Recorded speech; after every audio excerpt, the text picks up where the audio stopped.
And sound in the gong 3 times. I know Zoom people can hear it. And then we will begin with some simple guided meditation.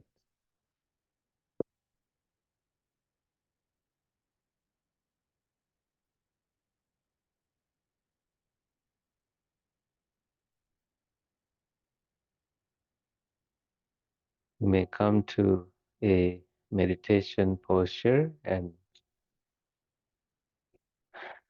you may also close your eyes and be aware of your body's position, bringing your body to a resting position. You may quickly scan your body to notice any tension, any tightness anywhere, and gradually recognize these tensions and release them from your attention and relax by techniques like breathing in and breathing out, focusing on peace, focusing on resting, tranquility, and all these different ways that we can bring up a sense of well-being, peace, harmony between our body and mind.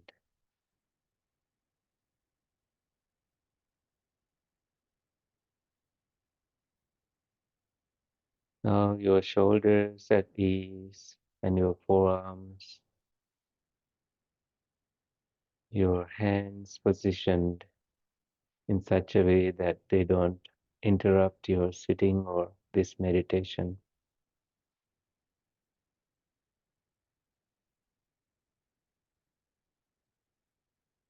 Notice also your sitting bones and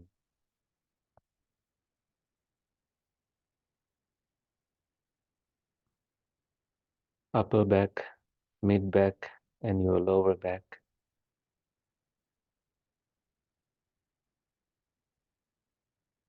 Keeping those muscles at ease, and scan your body, your chest, your abdomen, all these parts of your upper body are arriving at a relaxed place. You may not be leaning forward too much or backward too much, just gently seated upright.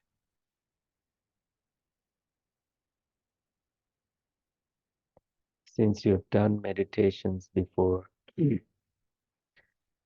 may already feel calm, feel at home. But let us continue scanning further down to your knees and then below your knees to your ankles, the soles of your feet, your toes, and you are getting deeply rooted to the ground beneath, to the earth.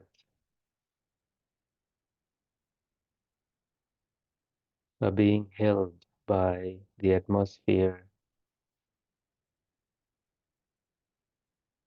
and being centered in your awareness. Allow your body and awareness to remain in harmony and also allow your awareness to discover the rhythm of your breath,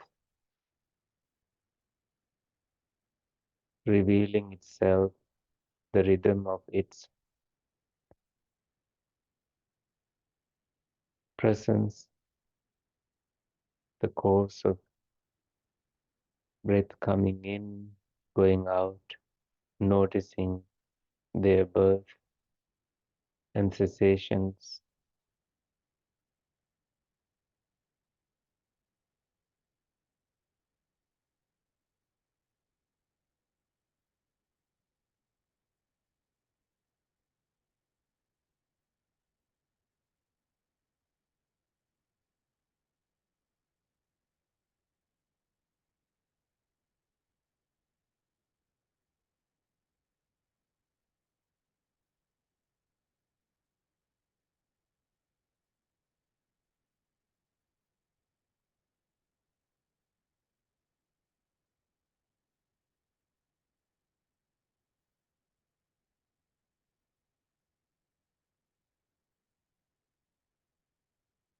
Now is the opportunity to make right effort,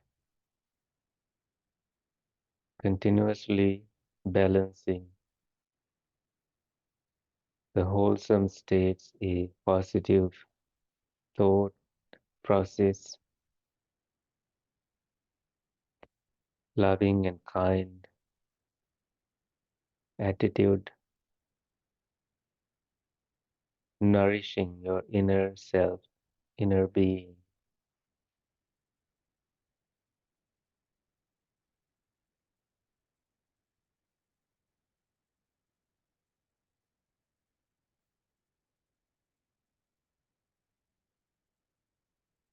Mindfully you breathe in, mindfully you breathe out.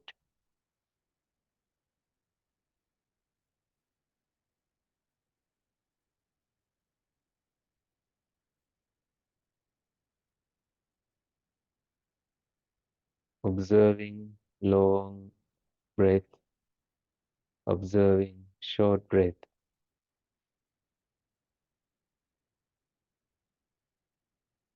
their nature of being long and short,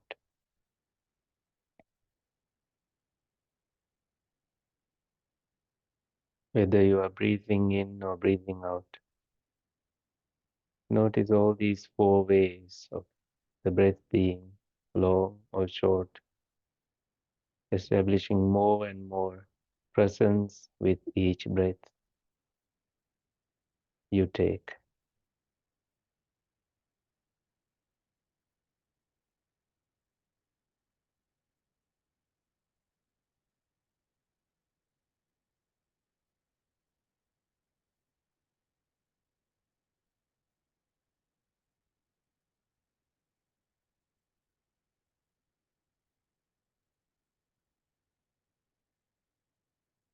Now take a long inhale and a long exhale. Now take a short inhale, short exhale. Just these four things to be familiar with them.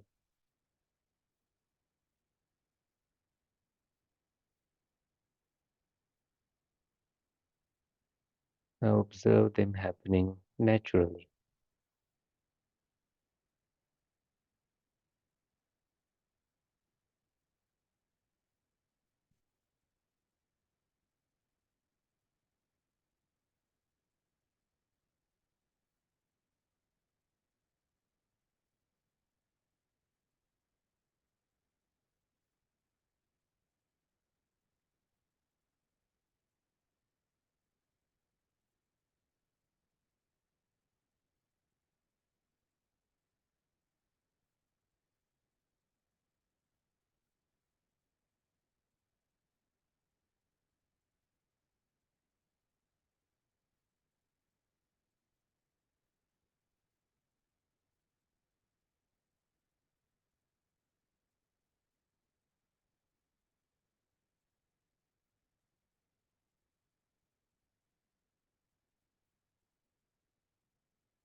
Now notice your shoulders as you breathe in and breathe out, and notice also their movements.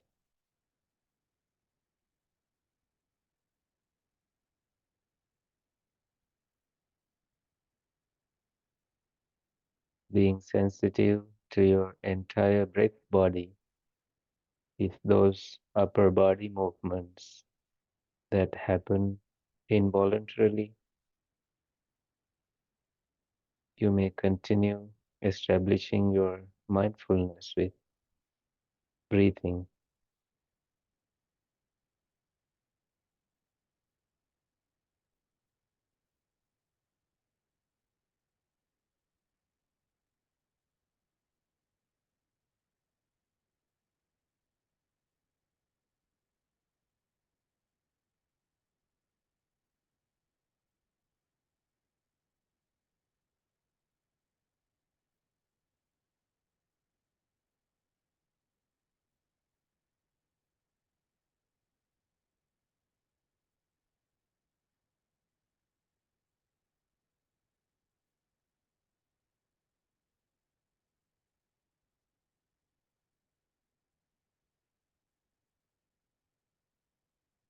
Now notice the breath being becoming so subtle and sometimes disappearing from your attention and coming back to your attention.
Now notice awareness and expansion happening.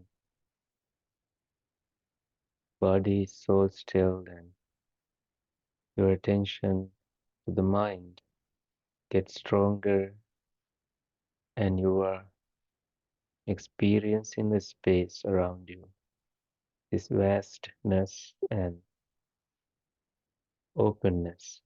So this is open awareness beyond the body and sometimes including the presence of your body.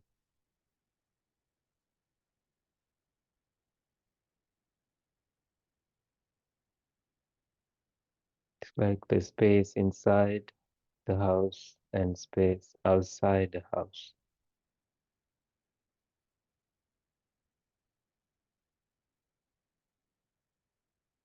And this home, our body, is surrounded by this empty space.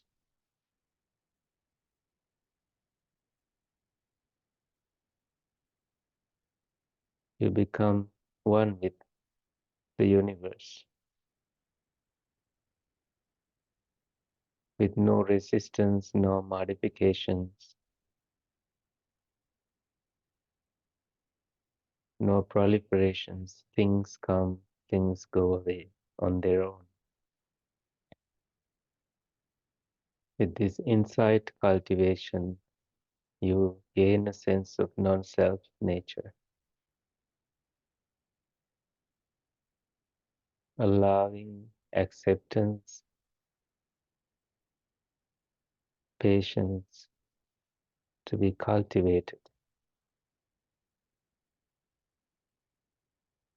in and out in all these experiences that are happening.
Now, with a determination to come back to this meditation next time we do a sitting, you may gradually come out of your awareness field to your breath and to your body, and pay attention to your eyes, hands, the presence of your shoulders, presence of your space where you are seated, and slowly open your eyes to come out of your meditation.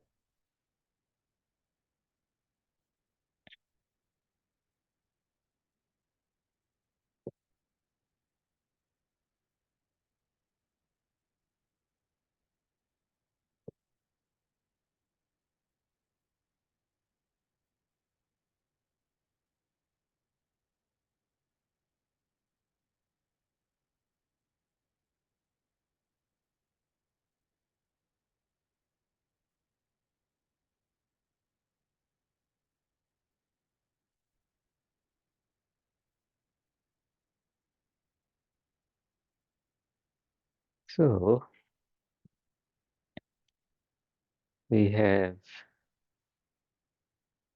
a teaching from the linked discourses, Samyutta Nikaya, this evening.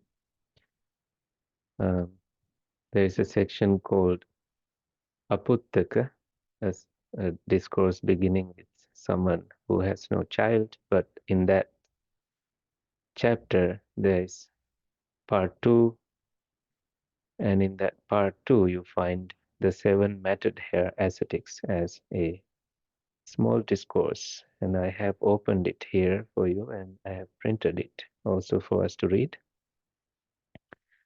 Now, when we read, we can stop at these words and have a sense of what catches our attention, and also have an opportunity to read before we discuss things. And I will skip the Pali, and the printed version does not have the Pali. This is Bhikkhu Sujato's translation that we will be reading today, and I invite you all to read together. Increase the size of this. At one time, the Buddha was staying near Savatthi in the eastern monastery, the stilt longhouse of Migara's mother. Please read with me. Then, in the late afternoon, the Buddha came out of retreat and sat outside the gate. Then King Pasenadi of Kosala went up to the Buddha, bowed, and sat down to one side. Now, at that time, 7 matted hair ascetics, 7 Jain ascetics, 7 naked ascetics, 7 one-clothed ascetics, and 7 wanderers passed by not far from the Buddha. Their armpits and bodies were hairy, and their nails were long, and they carried their stuff with shoulder poles.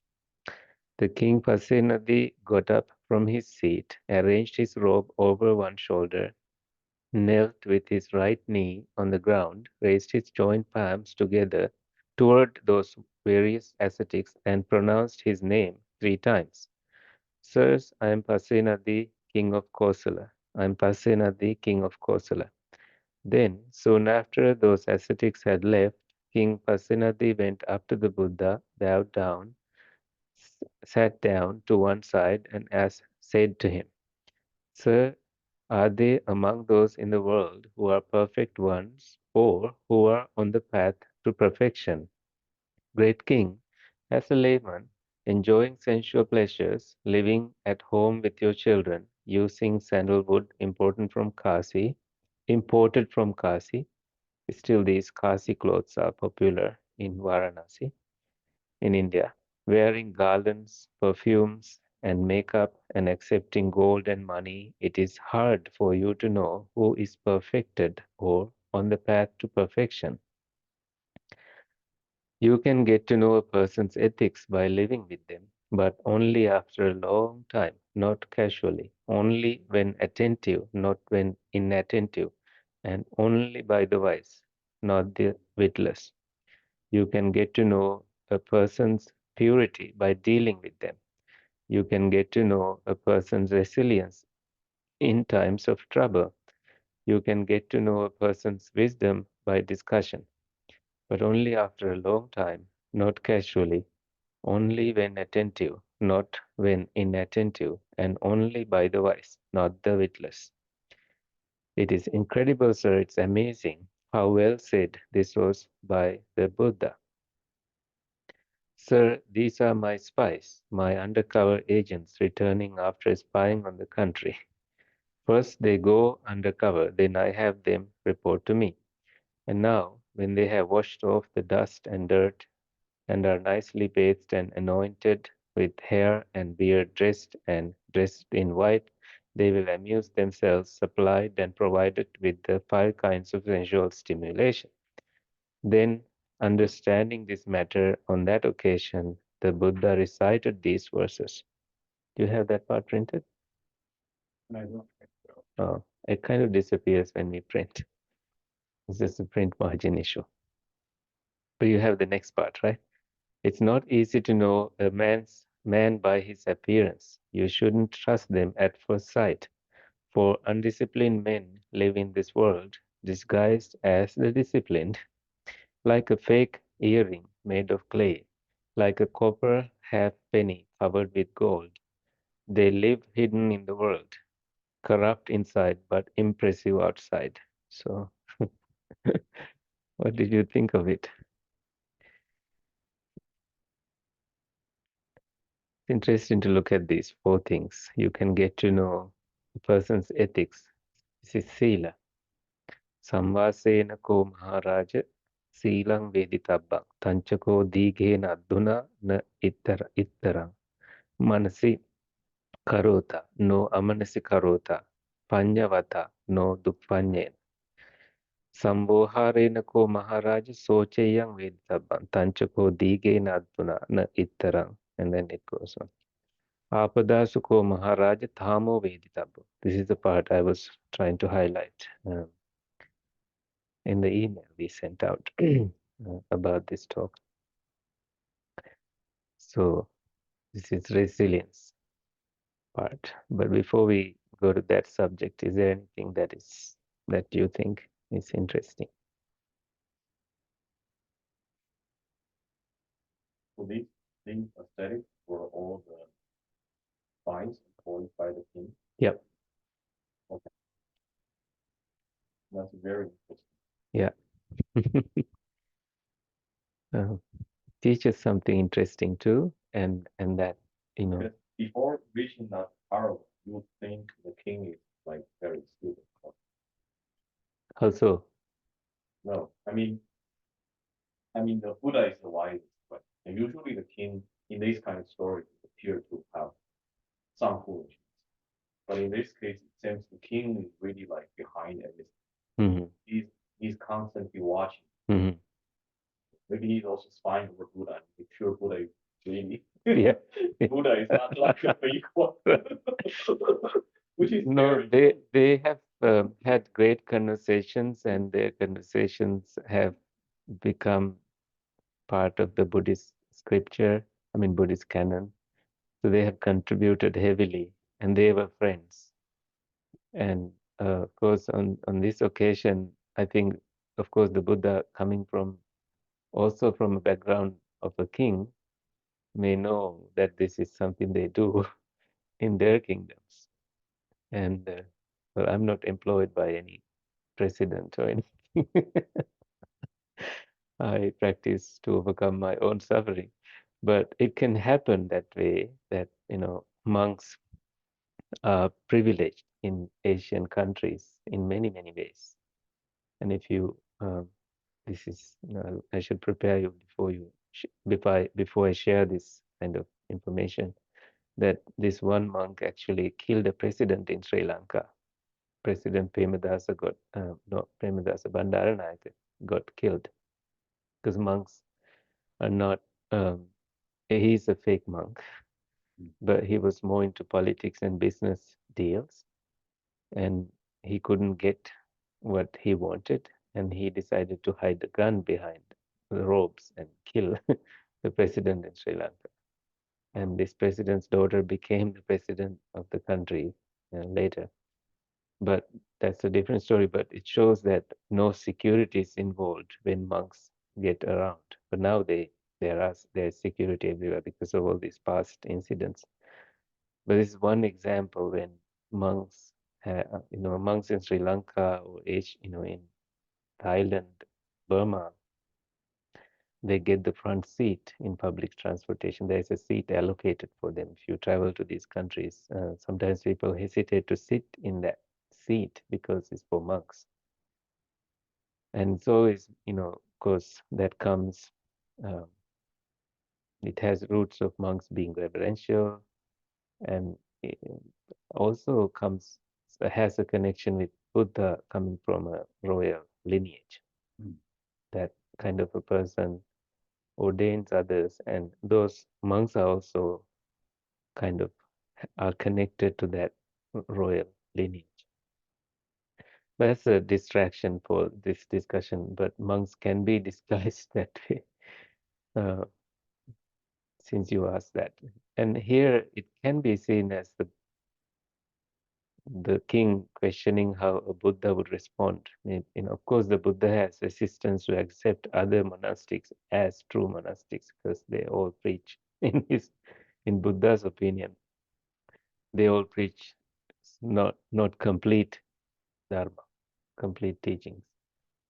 So maybe keeping that as the basis, the Buddha also knowing he can read minds, so he can tell that the king is pretending to ask these questions, knowing the truth, and he can also read the minds of those ascetics and say that they are fake ascetics at that moment. But somehow the meter given to us is to know a person. Uh, we come to quick conclusions generally by looking at a person, oh, he's a peaceful one. And some marriages, for example, fall apart when they realize the truth about the person, that they are not neat, they are not clean, and those little details affect the the relationship between two people. But in terms of judging monastics, it's it's hard to know their virtues unless you live with them for a long time. So you observe them closely. And there have been monks like Lakkhana who observed the Buddha for a long time. Many years he was behind the Buddha, but his intention was to admire the the physical beauty of the Buddha, and the Buddha ridiculed him, uh, not in a way of like insulting him or anything, but asked him, don't look at the physical body, but look at the the truth that this body is impure and has four elements in it, and just see how you can detach yourself from it. And yeah, so Is Pasanadi murdered by his son or other things? Kosala was not, no, it was Bimbisara that was murdered by Ajasatta, the son. But Pasanadi also had a son. Misbehaved. Okay. Ajasattu misbehaved. That was Bimbisara's. So Yeah. Kosala, I'm not sure if he had children who liked going to the temple, and I don't remember. Maybe we can dig deeper and find out. we both have sons who misbehaved. Hmm. Of course, they are king's sons, and it happens everywhere. We can come back to this discussion, but do you have anything that is interesting in this piece that we read so far? I guess I'm still a bit confused. So Hmm. the king, the king himself knows who is who. Yeah. Asks the Buddha how to know who is who. Hmm. So what exactly does he get from the Buddha's response? So now these guys look so ascetic that also gives the impression to onlookers or people who are seeing them, oh, they must be so simple in their conduct. So we should venerate them and we should look after them. And now the king, knowing that, asked the Buddha, is it possible to judge by looking at them that they are true ascetics? And the Buddha says, that's not how you judge a person. You should live with them for a long time, and then you will know it. If not, just by looking, it's like you can visit these last pieces here in the section of "It's not easy to know a man by his appearance" part. Na vanna rupena naro sujano. You shouldn't trust them at first sight. Na vissase ittara dasanena. Susanyata nanhi vyanjanena. For undisciplined men live in this world disguised as the disciplined. So asanyata lokamimancharanti. It's just like fake gold. It looks real, but it's not real. Yeah. Our Christian author. Mm. I'm sure it connects with the dharma in the world, whether it is Buddha dharma or Christianity. Yeah. So I wanted to talk a little bit more about resilience part, when we are affected by calamities, troubles, accidents, failures, uh, the way we respond to it shows our resilience. Sometimes we can give up completely and zoom, like focus too much into the failure and allow it to define our life. But sometimes we can zoom out, and the ability to zoom out comes from resilience. Ability to zoom out comes from positive thinking also, that life is larger than this event. Like loss of profit, for example, can affect someone who's dealing with numbers. A deal that went wrong can affect someone to think that, oh, I'm not good at doing this business. It's temporary. So I wanted to highlight what resilience is, and I have some notes that I'd like to share. Um, so the resilience is the process and outcome of successfully adapting to difficult or challenging life experiences, especially through mental, emotional, and behavioral flexibility and adjustment to external and internal demands, especially when there is an emotional pain involved with the loss of someone. We grow through it. It's called grow through what we grow through what we go through, right? um,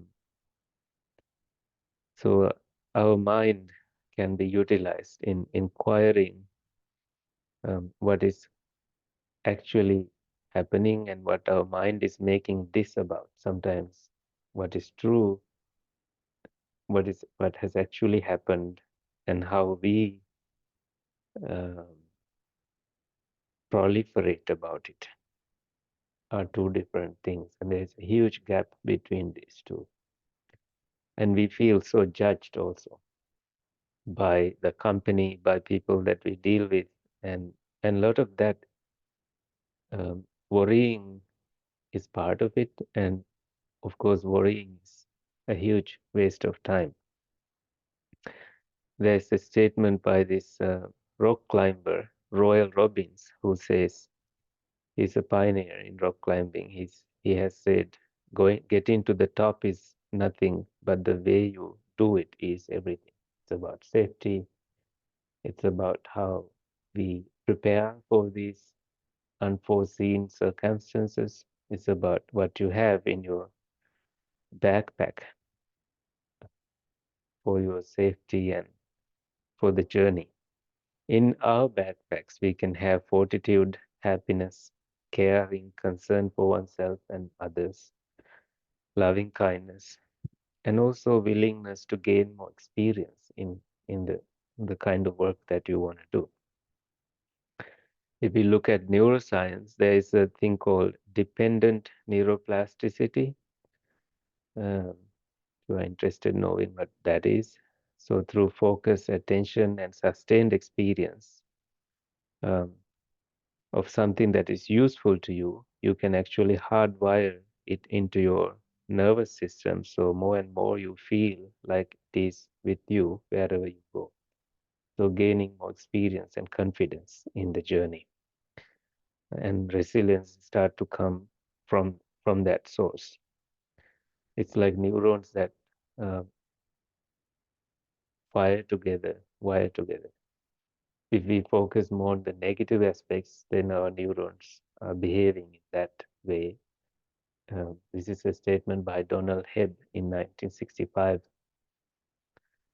and I think it's valid today too, that our brain is continuously learning things, and the more we expose ourselves to um, the positive side through inner dialogue in a positive way, it learns it eventually and responds accordingly. And in spending so much time in self improvement also builds resilience. And in self improvement, as you know, side of ours, we don't have time to criticize others because we are busy improving ourselves. And that is key in building resilience. And there are some tips for building resilience. For example, um, getting connected with the right kind of family that you can trust and fall back, and so they hold you and they give you nourishment, food for the mind, food for the body. That there is that support system, and also not talking negatively about ourselves, trying to avoid that is so essential because we never know how our mind and body reacts to what we discuss with other people.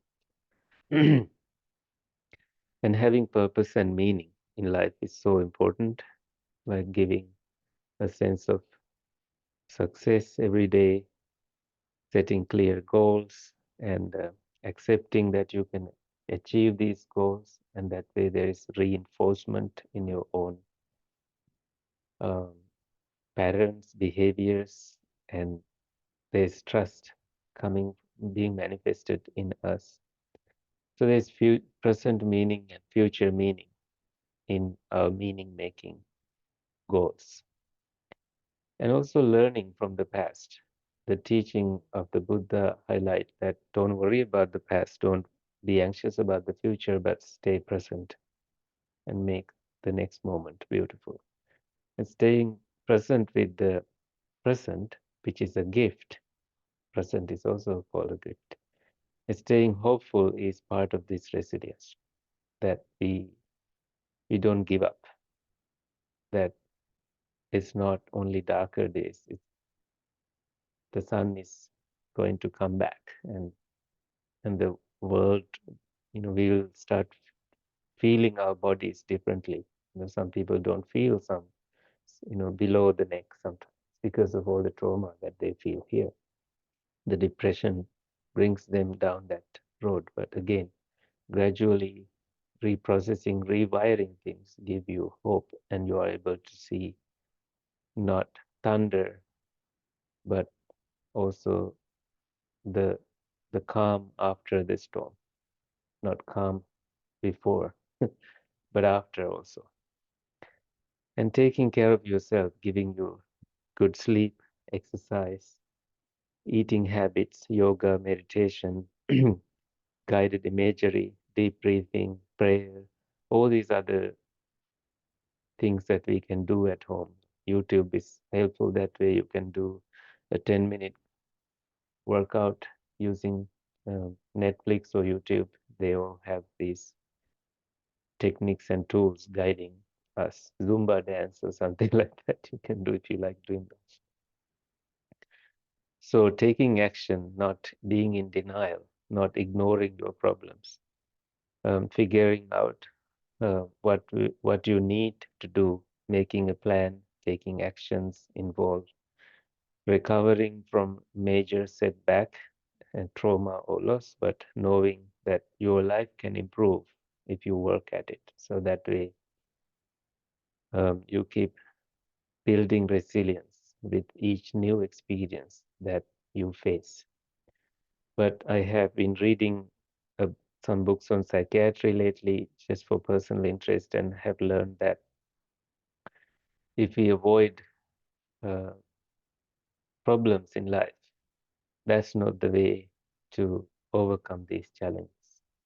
Facing them gives us a different message.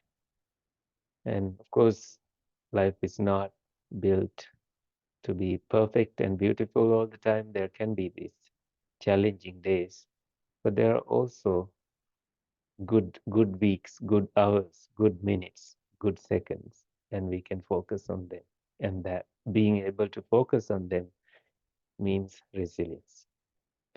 I hope that sums up what resilience means to you, means to us, means to the world.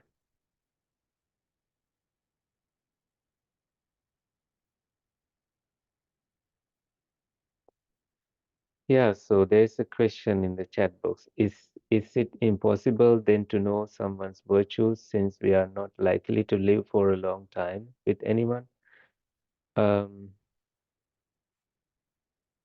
well,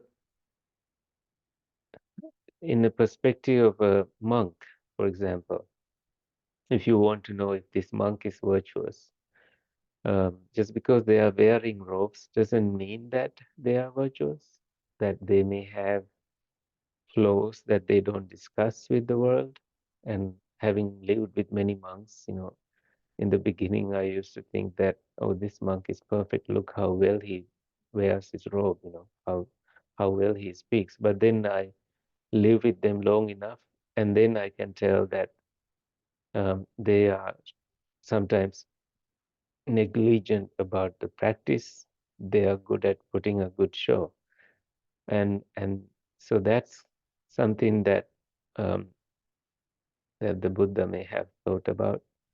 And um, sometimes, if you don't, well, it's not easy to know someone's virtues by just 1 2 days of living with them or dealing with them. Uh, but it may not be necessary for us to know that uh, so every person that we deal with, maybe it's meant to be a short encounter and that's it. And knowing anything more about this person probably is not necessary for us. But if it's like if in a short period of time, what we need to avoid is coming to conclusions about a person and jumping into life decisions that this is going to be my life partner forever. And this has costed lives for people. This is the thing about, you know, not going too much into this negative direction, but serial killers apparently are the best speakers and some of the more convincing talkers. So that may be why these innocent lives fell into their traps and were unfortunately killed by these guys. Not sure if they have the best looks, but maybe some of them do. Looks can be different for each individual, but sometimes they may promise things and that's what you want and you fall into that trap, unfortunately. So it's hard to know. This is like stranger danger. Um, so this is why living with someone long enough, 6 months is not enough. You know this by living with roommates sometimes.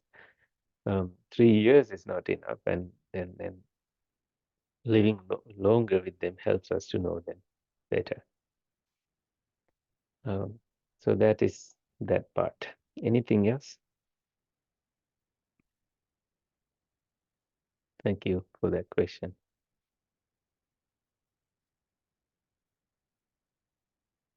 Okay, so anything for you? Yeah. Let's share merits and then maybe we can stop the recording and then open it for others to come on video and chat a little longer if they wish to chat longer. May the suffering ones be suffering free and the fear struck fearless be. May the grieving shed all grief and may all beings find relief. May all beings share this merit that we have thus acquired for the acquisition of all kinds of happiness. May beings inhabiting space and earth, Devas and Nagas of mighty power share this merit of ours. May they long protect us and protect the teachings. May you be deeply well. May good things happen to you. May you live a long and healthy life. Sadhu, sadhu, sadhu.